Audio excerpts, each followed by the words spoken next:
Halo teman-teman, pernah nggak sih kalian membayangkan kehidupan kita di 30 tahun atau 40 tahun ke depan?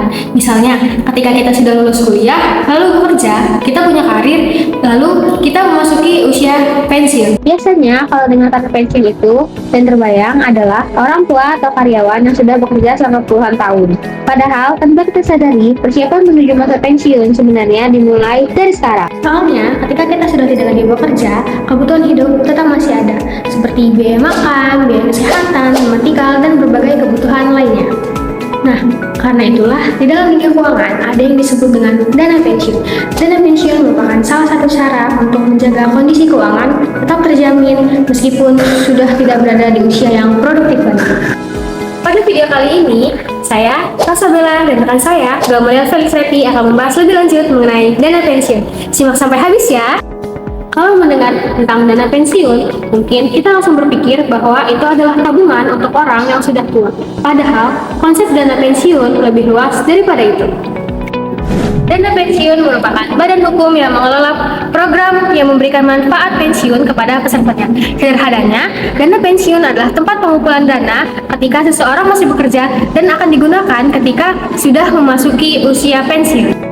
Coba bayangkan ketika kita sudah tidak lagi bekerja dan tidak mendapatkan penghasilan lebih lagi, tetapi biaya hidup masih tetap berjalan. Disitulah dana pensiun memiliki peran yang sangat penting.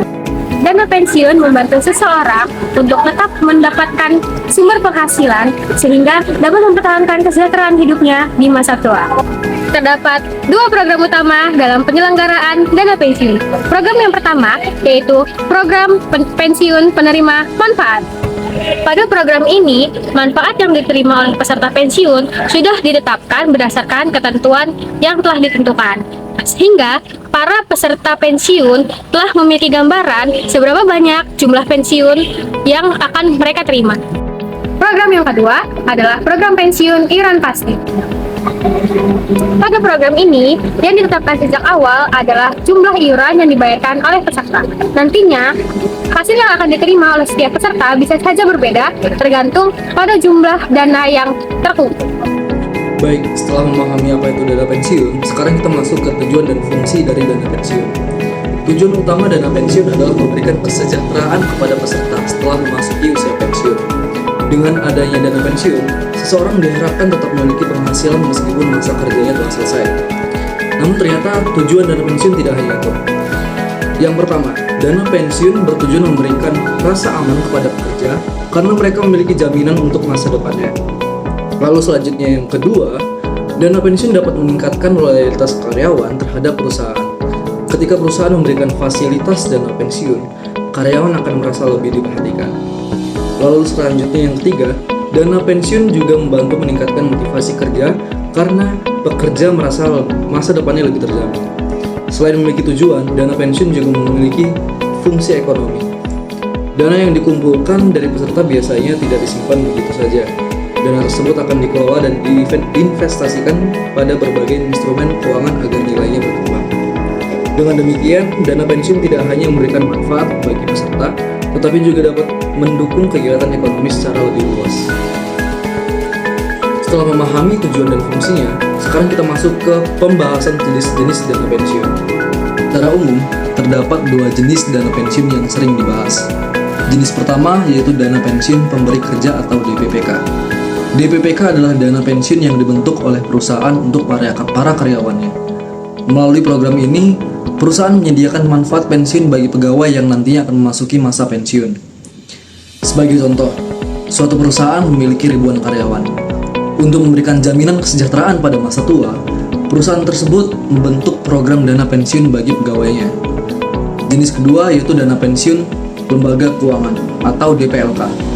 DPLK dibentuk oleh bank atau perusahaan asuransi jiwa yang ditunjuk untuk menyelenggarakan program dana pensiun. Berbeda dengan DPPK yang terbatas pada karyawan perusahaan tertentu, DPLK dapat diikuti masyarakat secara umum. Artinya pekerja mandiri, wirausaha, freelancer, atau individu yang ingin mempersiapkan dana pensiun secara pribadi juga dapat menjadi peserta. Jadi dapat disimpulkan bahwa perbedaan utamanya terletak pada pihak penyelenggara dan peserta program.